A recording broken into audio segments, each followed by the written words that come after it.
And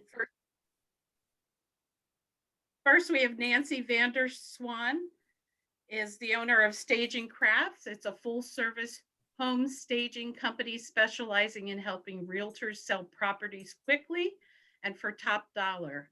Her services range from consultations to fully furnishing vacant homes. Nancy has a dozen years of experience staging and is a member of the Real Estate Staging Association and the International Association of Home Staging Professionals. What sets her apart from other home stagers is her skill in managing everything associated with home prep, from overseeing repairs and improvements to styling homes so that they look amazing in MLS photos, draw buyers, and result in profitable sales. So welcome, Nancy. And we also have Court Ebeling, and his company is Carter's Home Downsizing. He's been supporting realtors, buyers, and sellers with multiple home downsizing services since 2010. He provides assistance to seniors and the children of seniors sorting through years of household accumulation, helping his clients determine what to keep, donate, discard, recycle, and sell. Carter's handles decluttering, donating, hauling, recycling, selling, shredding, as well as a partial to full house cleanouts. And I'll put both their information of how to contact them via phone as well as their email. And I have to put a little thing in about Court. I said to Court one time, I have a client for you, but they have snakes in their basement. How do you feel about snakes? And Court says, I can handle anything. And he went and he did the clean Snakes out. are not a problem. So thank you, Court. And I think what we have decided, if you have any questions, if you want to go ahead and put them in the chat box, and then we'll get to the questions at the end. Did I forget anything else, or we'll get started? Okay, welcome. Are we, can you hear us? Are we unmuted? Yes. Wonderful. Okay, Thank great, you. great. All right, well, thanks for the kind words, Kelly, and we're gonna jump right in here. Again, I'm Court Ebeling with Nancy Vander Zwan, Carter's Home Downsizing and Staging Craft. And first, you're seeing a picture of one of my kind of typical clients and scenarios with too much stuff. So how we help realtors, we do all kinds of different things. This is a scenario I ran into in a townhouse about a year ago, what we first saw. And then what we do is we expedite the entire listing process for all of you as agents. We are removing, discarding, donating, and selling your clients' unwanted items. And here's a little after shot of the particular property here, ready for Nancy to come in. We declutter all areas of the home and the property, including attics, backyards, basement, garages, and sheds. And both Nancy and I, as you can see already, we both open up tight spaces, and we make the home look bigger, brighter, cleaner, and much more marketable for all of you. So here's a scenario that probably you run into frequently, as well as myself and Nancy: brown furniture. Nobody seems to want it anymore. Nobody really buys it anymore. It can still be donated. This particular load of furniture went to Habitat for Humanity from a Doylestown client I had a little while ago. Some people even paint these types of things now. But, so some of the things that you agents will probably hear from your clients when you want to call myself and Nancy: they're overwhelmed. They don't know where to start. Children are too far away or too busy. Frequently, we hear that all the time. Many folks of all ages are afraid to throw things out of value that they think of value that may or not be of value. They can't or don't want to move heavier or larger items. And they may have, in my case, working with a lot of seniors, have limited mobility to handle items. So we take care of the running up and down into the stairs, the attics, and the basements for them. So this goes back to the townhouse from a couple slides back. This is me in a closet. One of the many places I crawl around in on jobs, and getting together some clothing for donations. So the most important thing we first discuss, which is probably one of the first things you're asking your folks, is what's the time frame of the job? Now, what the seller, the buyer, and the agent, and myself think, we want to make sure we're all coordinating together to all be on the same page for when we're going to get started on all this. The first thing that I generally ask, usually even on a phone call when you've referred somebody to me, is have the children's relatives, friends, and other folks removed any items that they've been offered. That's important. Is there a lot of trash? Are we going to need a dumpster or multiple dumpsters? We can help with that. And we obviously load the dumpsters, as you'll see in a picture coming up. Are there any donations to be handled? There's the closet afterwards, and we even broom swept the floor. The courtless closet. Yep, I disappeared. Is there shredding? That's something else that we offer as a service that gets outsourced with people we know and trust and work with locally. And is there any hazardous or electronic waste that needs to be handled? That is another service we offer. And then the first thing everybody asks me, what's this worth? What's that worth? Are there any items of value to be sold? Okay, here's me with, there's a couple points to this picture. First of all, is the owner operator of the business. I'm not just barking orders to my guys. I am getting down and dirty, sorting, purging, and decluttering, crawling around in attics, crawl spaces, loading the dumpster.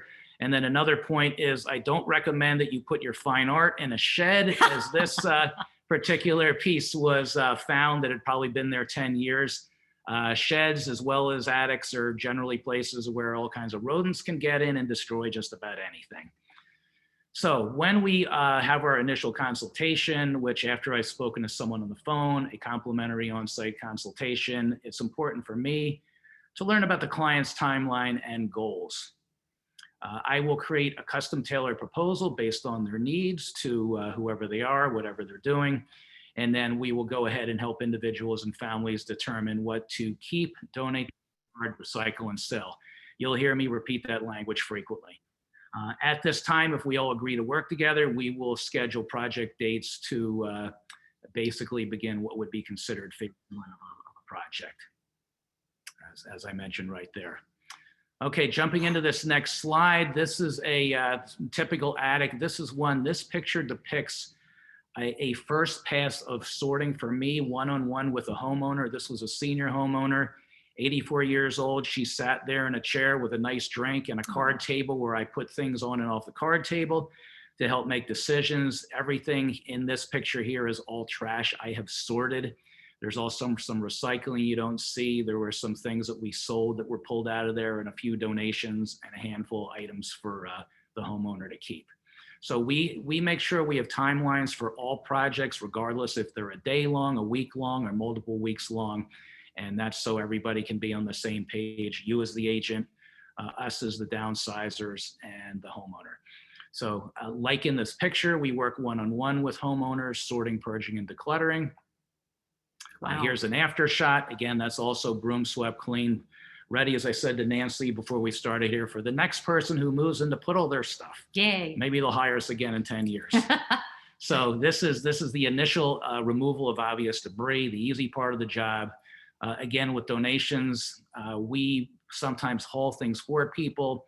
Nancy's favorite is right up the road here, Nova. I Nova also Thrift work Shop. with Habitat for Humanity and Good Stuff Thrift, Green Drop. There's lots of them here. We determine items of value and give assistance getting them sold through our large network of antique dealers, auction houses, resellers, and estate sale people. Lots of times people ask me, do you and have you ever worked with hoarders? Well, here's a situation from a job over in Feasterville just about a year ago.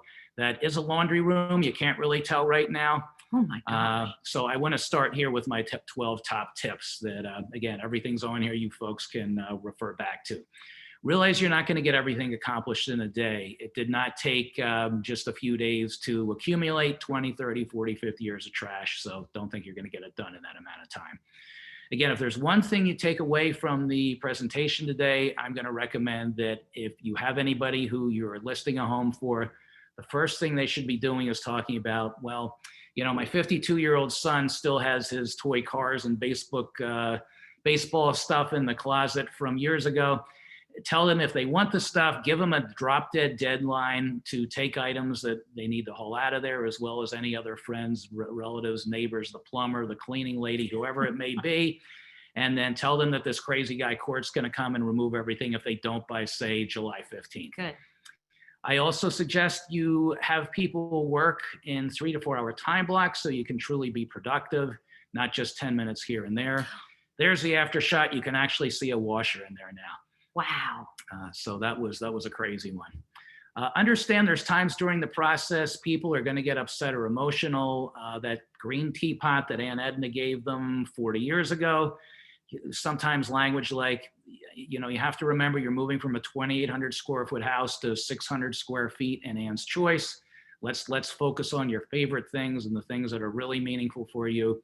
But I'll suggest to people simply take a break and move on to the next task if they're getting hung up on something like that. Mm. Pick an easy room to start in. The kitchen and the garage are generally areas where there's little sentimental attachment. I also like garages where I'm walking into Nancy's home here. She's got a completely empty garage. I can't even believe It's it. because I just moved in. But I'm very impressed. So anyone who is able to have or make a clear garage bay, it's a great area for all of your categories of keep, donate, discard, recycle, and sell. You can start making piles. If I'm working with people, it makes much more sense for me to be hauling a half a garage of stuff to a dump or putting it in a dumpster, or even with donations to take, 15, 20 boxes as opposed to 2 or 3 here. And it keeps things slowly coming out of the house. Here's another situation. This was an interesting one, very recent in Doylestown just a month ago. Believe it or not, that is an office. When I walked into this house and had my initial consultation before I toured the house, the dining room, living room, and kitchen of this house looked like Nancy had been there already. It was crazy. It was very nice and all, but I went upstairs. The office just was a large dumping ground. And so continuing with our tips here, I recommend if anyone's doing this on their own or getting help trying to do it themselves, get the kids or grandkids to lift heavy things so you're not hurting your back. And then you can focus on the sorting and decluttering. This is a pretty simplistic one, but I'll repeat it. Begin with segregating and removing completely obvious trash.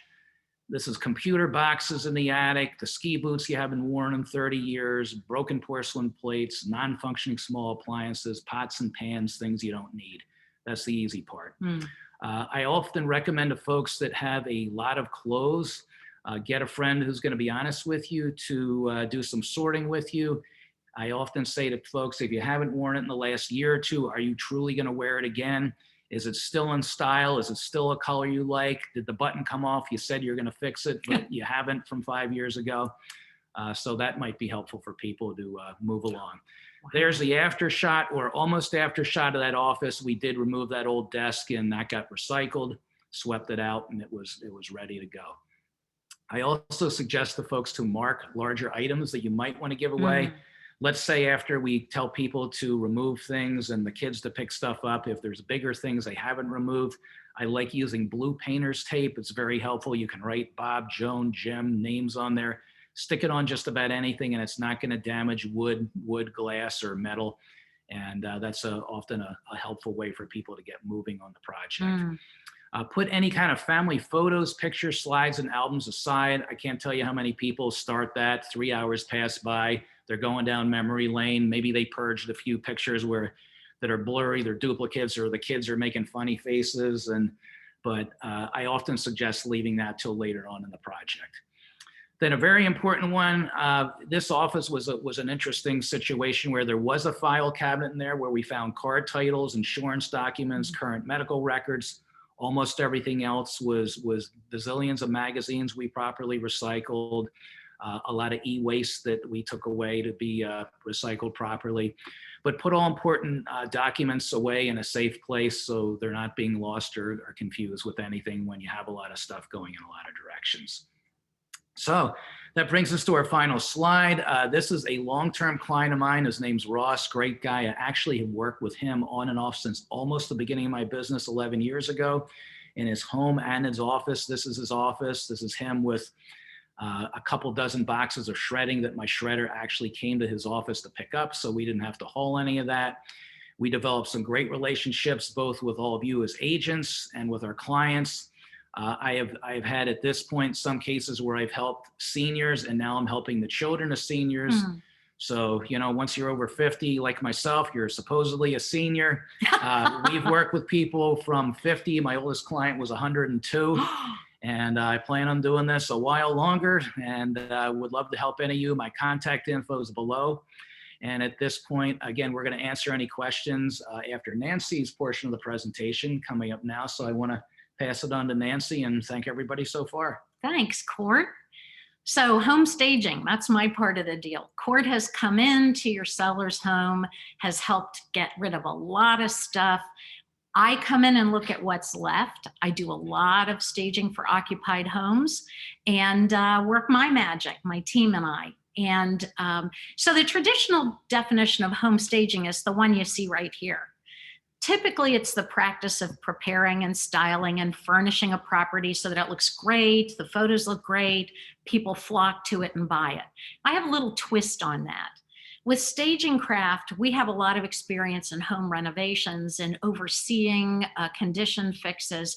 So my job as your stager is to advise and do everything you need to prep a house for sale so that you're freed up to do what you do best, which is listing, buying, and selling other properties for other people. You don't have the time to stop back and let the electrician in or make sure the landscaper came and edged and mulched. So part of what I can offer realtors is complete oversight of a project preparation. It's a new world for all of us, not just with COVID, but surveys show half of today's homeowners are pretty young.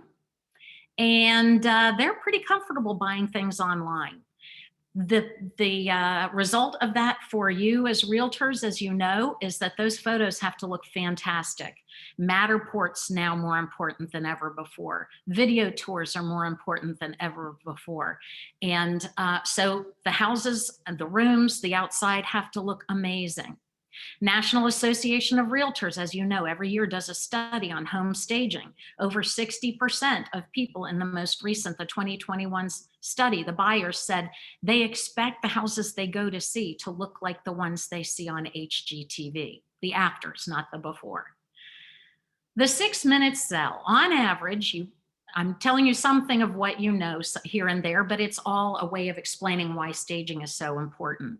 On average, according to NAR, people will spend around 6 minutes in a house, and that's a house that they like.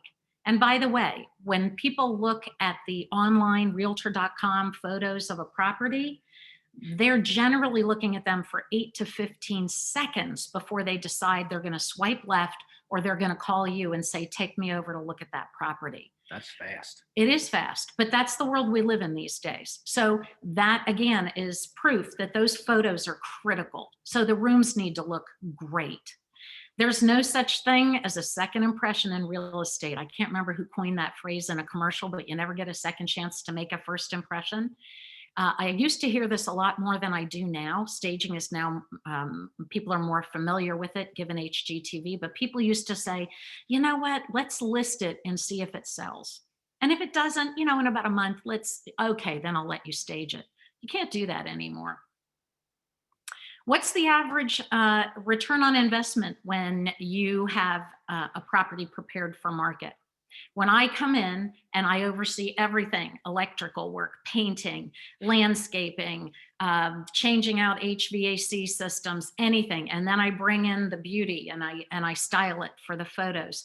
The average investment of that expense is 586%, according to Home That's Game. a big number. So for every dollar your sellers spend preparing their property for sale, they can expect to get somewhere around here. In this market, it might be even higher. We all see things going for well over list. There's the NAR profile of home staging. A couple more statistics for you. You said yourselves that over 80% of you say that staging a house makes it easier for people to picture a home as theirs. And, psychology is such that people don't necessarily fall in love with buying a particular house. They fall in love with the idea of living there. Right. So you have to create those emotional connections. Buyers will linger in a staged home an average of 40 minutes. Why is that important? Because as I said, studies show that buyers will stay in any home on average 6 to 15 minutes. So when it's staged, they stay longer. Why? Because they can picture themselves in it. So why should you tell your sellers they have to stage? Because staging is all about perception.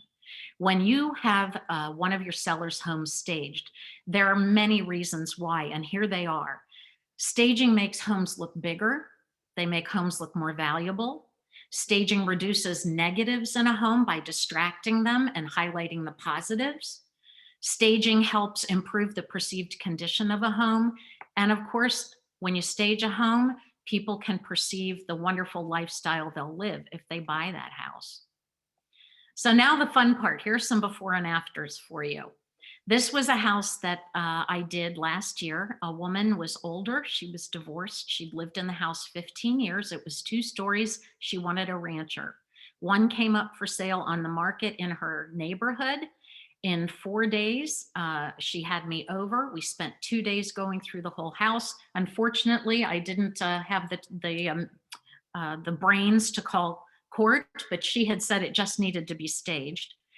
But what do people want in kitchens? They want counter space. They want entertaining space. She actually had it. You just wouldn't know it. After I got through with it, you did. One of those stools was broken and in the garage. The wing chair that was sitting right in the middle of the breakfast area was relocated to another room. All of a sudden, this exact same kitchen, it presents as having a ton of counter space. Here's another one. This one hasn't closed yet, but it just sold a couple weeks ago.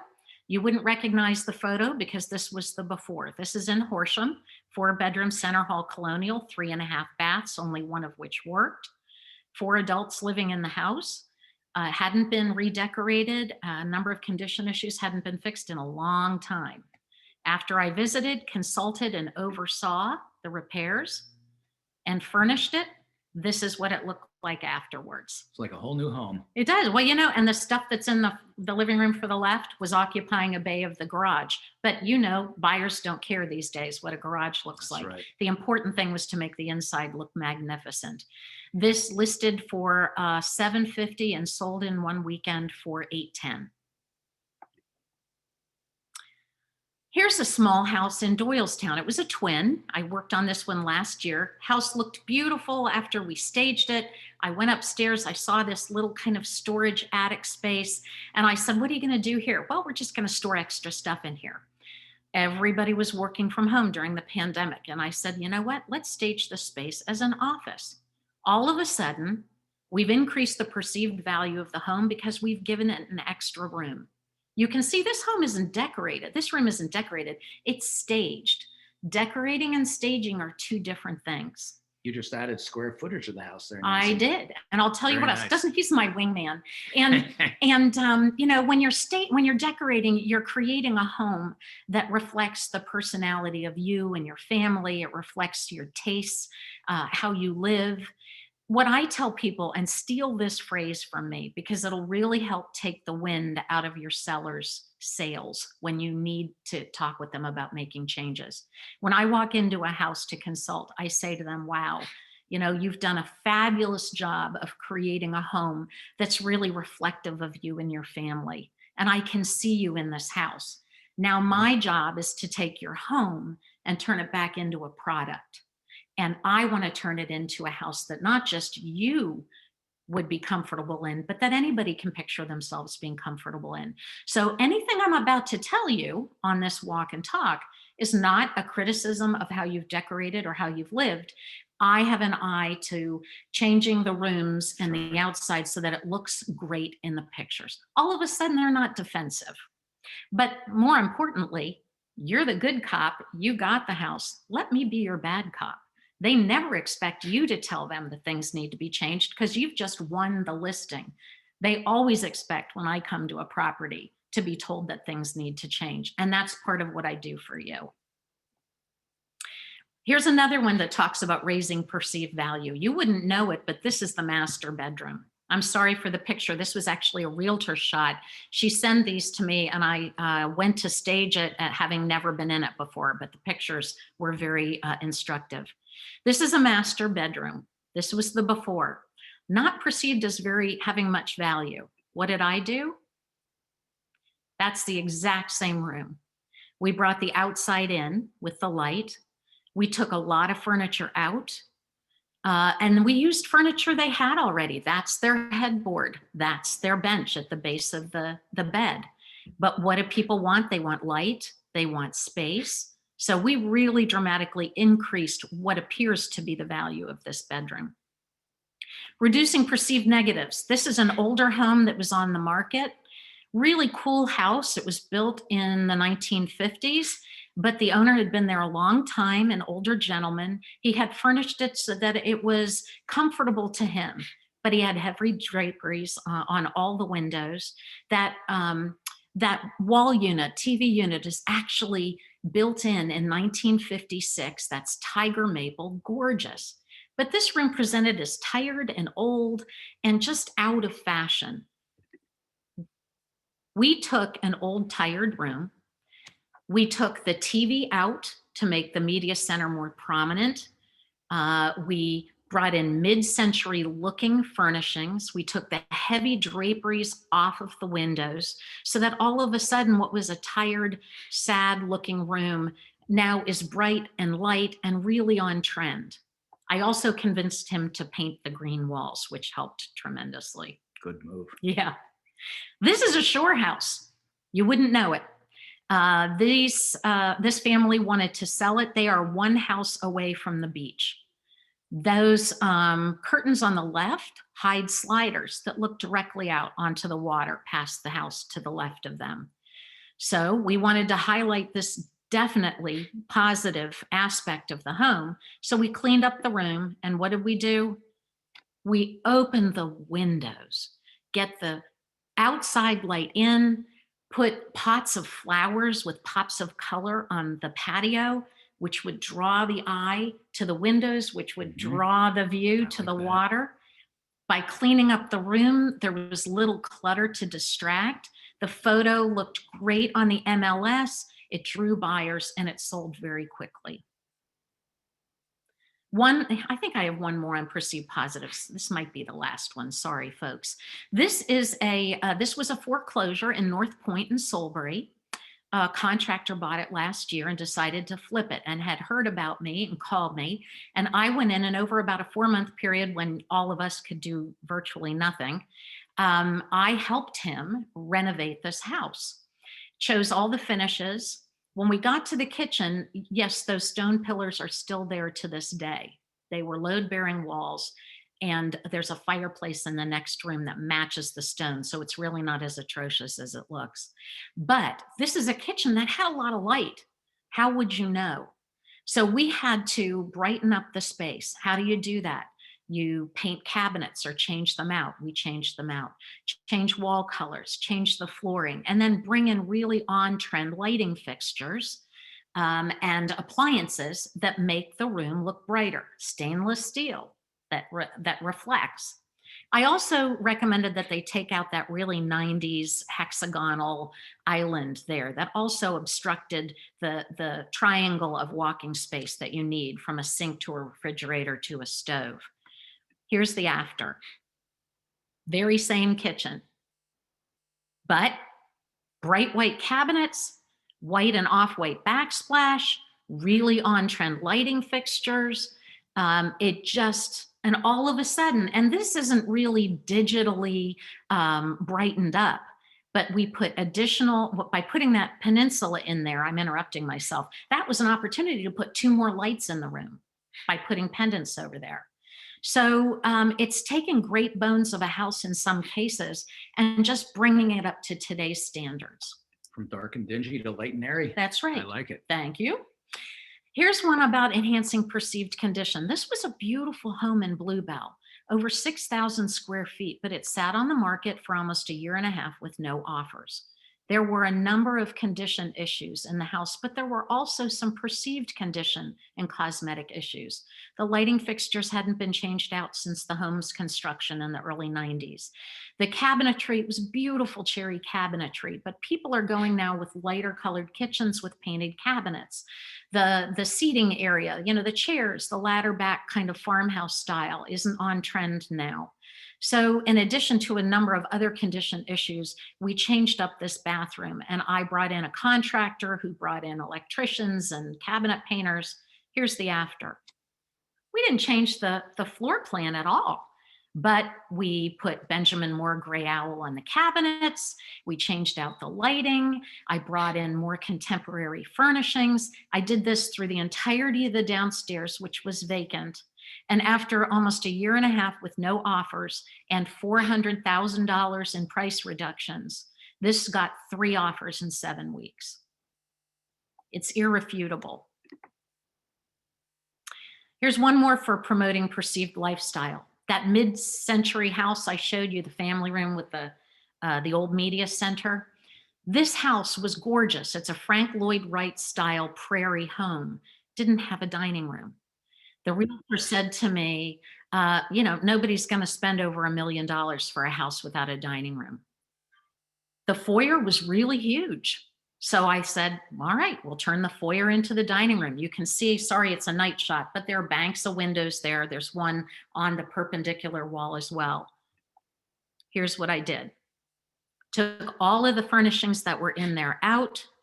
We didn't even have to paint. This is the paint color. Didn't have to do anything to the floors. We just added some more lights, and I brought in a dining room set and some attractive art. All of a sudden, when you walk into the space from the outside, it's a great entertaining space. Very inviting. Yeah, thank you. So some of you who haven't had the opportunity to partner with me yet, and who may not have used a stager before are probably wondering how much it costs. The cute short answer is it depends, but it really does. A staging consultation in which I go and walk and talk with your sellers through the entirety of their property, inside and out, is a few $100s. And what they get from that is what I like to call the mother of all honeydew lists. By the time I drive away, they will have some materials I've left with them that give them advice on how to sort out, how to get ready for showings in an hour or less, what things every living room should and shouldn't have. But they'll also have a list that they and I have created together that tells them absolutely everything they need to do to get their house ready for the MLS photos. Now, it's a seller's market. Some people have budgetary constraints. Some sellers have time constraints. What I tell them after my walk and talk is, take this list, I copy it to their realtor, talk to your realtor about this and see, out of everything I've told you you would do to get top dollar, what you're comfortable doing. It's no skin off my teeth if you don't do everything, but I have a fiduciary responsibility to your sellers to tell them everything they should do so that their price is protected.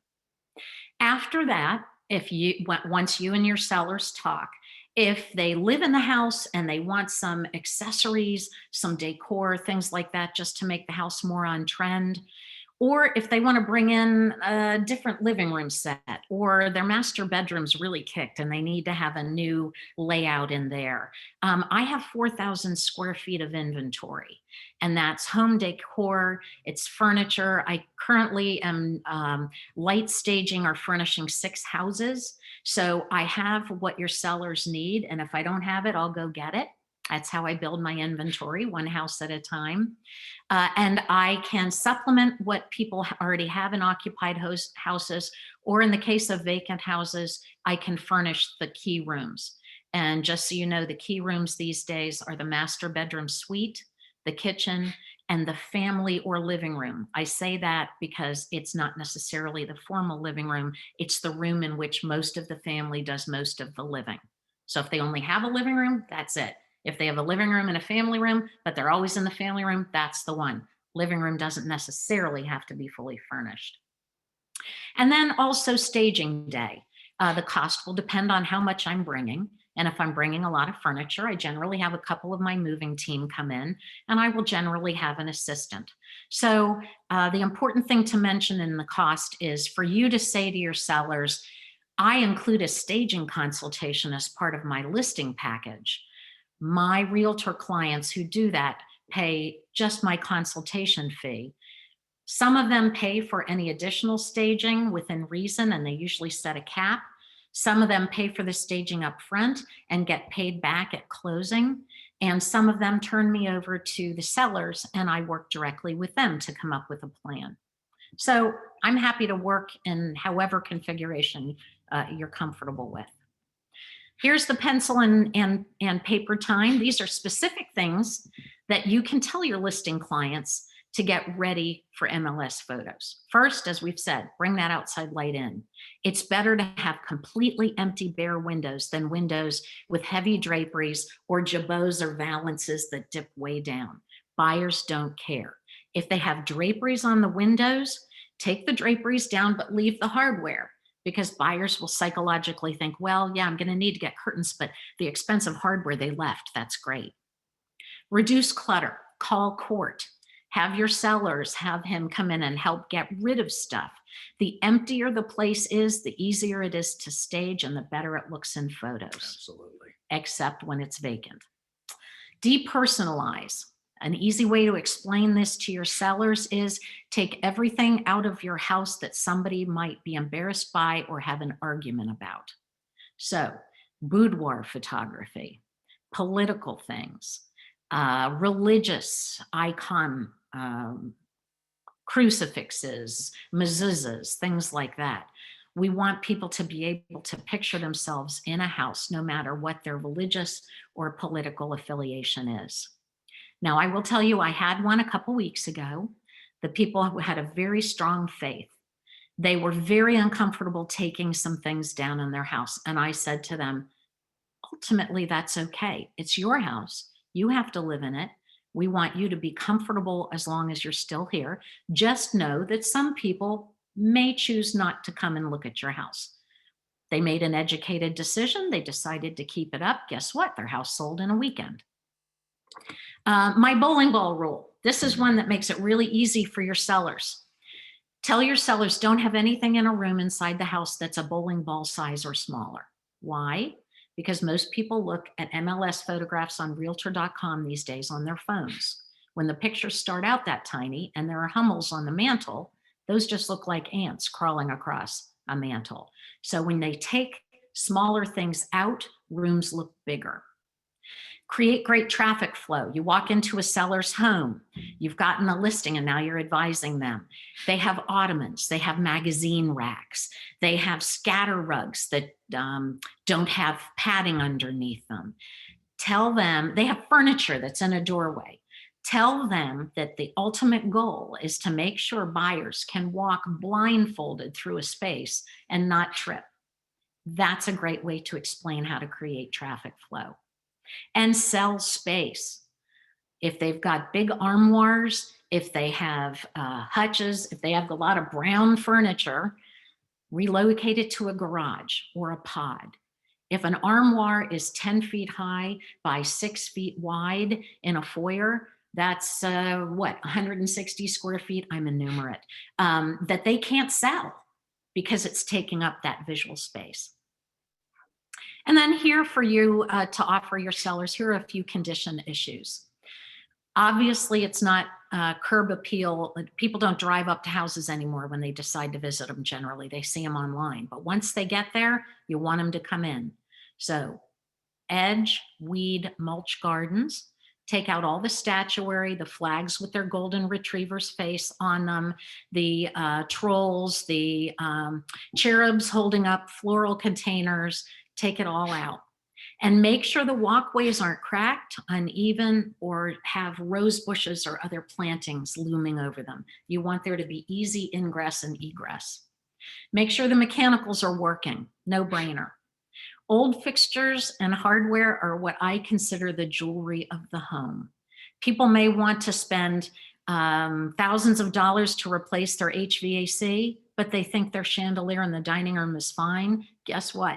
You don't see the HVAC in the MLS photo. And when buyers look at chandeliers, lighting fixtures, hardware on cabinets that are out of date, they're thinking to themselves, wow, if they haven't even bothered to update what they can see, how have they treated what they can't? Woodwork and trim, all of that stuff is scratched over the years. It's dirty. Make sure all the woodwork and trim in the house is patched, replaced, or painted. Clean lines are important to buyers. Q-tip clean is what I call it when you take a Q-tip and swipe it on any surface. All houses before they're listed should have a professional cleaner come in for two reasons. One, they know how to clean up a house properly. And two, we all walk by stuff in our house that should be cleaned every day and we don't notice it anymore. An outside cleaner will notice it. And smell. I sometimes start out presentations to realtor sales teams by saying, by the way, your house smells. But that's because everybody's house smells. We all cook certain foods, we have pets, we live a certain way. So an outside person, a stager who's skilled in ferreting these things out, can walk in and find those things immediately. They also can point to mold and other issues that are condition issues. Cosmetic issues, I've talked about a couple of things, but I'll just mention adding perceived space to storage. I tell my sellers to take every piece of clothing out of a furniture except what they're going to need to wear in the next 30 days. We're lucky right now. We're not on a shoulder season where we're transitioning to fall to winter or winter to spring. It's all summer now. So they don't need to have any winter. We don't need to have any winter coats in any closets, no boots. You have to do a little more laundry when you only have 30 days of clothes in a closet, but all of a sudden the closets are huge. Same thing goes for pantries. Tell your sellers, empty out anything in a food pantry that's been opened or partially used, and make sure everything that's left is neatly stacked. Natural light, and of course we've talked a little bit about outdated furnishings. I'm going to do one slide on vacant houses. I know most of you think I don't have to stage a vacant house because everything's selling immediately. Let me just mention a couple of things. People, as I said, don't fall in love with the house. They fall in love with the idea of living there. It's hard to fall in love with the idea of living in empty spaces. Furnishings and decor create a feeling of warmth. Will my stuff fit? Surveys show over 90% of people will look at a vacant room and they estimate it to be smaller than it actually is.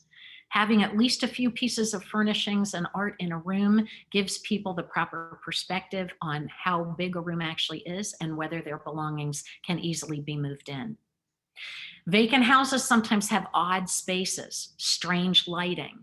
If there's nothing else to look at, they're going to notice the odd spaces and the strange lighting. You can't hide flaws in empty houses. You also can't play up the benefits in empty houses. There might be a gorgeous old stone fireplace with Mercer tile. Guess what?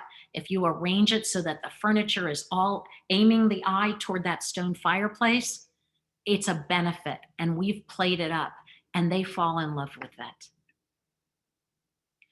So those are my prepared remarks on staging. I will just say, Cord and I are both now ready to answer any questions you have. If I'm not partnering with you already, and I'm fortunate to partner, I can see with some of you, I would love to speak with you. I'm happy to come speak on Zoom or in person to your sales teams and talk with them about how to work with stagers and how to protect your commission when you're working with stagers. So what can we help you with now? And by the way, thank you very much. Thanks, Nancy and Court. Sarah has posted, what areas do you concentrate in? Do you work in New Jersey as well as Pennsylvania? So that's for both of you. You want to go first? I'll start. I predominantly cover Bucks, Montgomery in Pennsylvania, and Hunterdon and Mercer in New Jersey. If you look at a half an hour radius of the Doylestown, New Hope area, that's mostly where I go. I do want to make it clear, I do not go to Philadelphia. I'll occasionally go to the Northeast, and I'll occasionally go north a little ways, but that's mostly where I go now. Okay, and I have clients currently, in Bucks, Montgomery, Delaware counties, Hunterdon County. I'll go to Mercer. I haven't yet, but I'll go to Mercer. And I have clients in the Lehigh Valley as well. I also prefer not to go to Philadelphia for stagings. I'm happy to go for consultations, but I find it's very onerous to go down with moving trucks with furniture, and particularly on some of the smaller one-way streets. So I leave that to the people who are located in Philadelphia. And while I'm happy to do a consultation in Philly, I also know stagers there who do very good work, and I have no problem referring people out. Anywhere else, I'm your girl. Okay. We had a couple questions posted ahead of time. I find that people that really need staging the most are the most resistant and the least happy. How do you deal with that? It's like anything else. It's like people who go to the doctor because something hurts and then they don't want to take the medicine. All you can do is present the information to them. I am working with somebody right now. I got a call from her today, actually. Somebody was trying to sell their house themselves, and they couldn't. So they've retained her. But they didn't even think they needed a realtor, much less a stager. So what she told them was, yes, I'll take the job, but I've seen the pictures and we really need to add some life to the house. Um, I would tell people to take a look at comps in their area these days. Take a look at how many of them, first you look at them and see, you can tell if somebody's had a stager come in, but take a look at how long things are generally sitting on the market.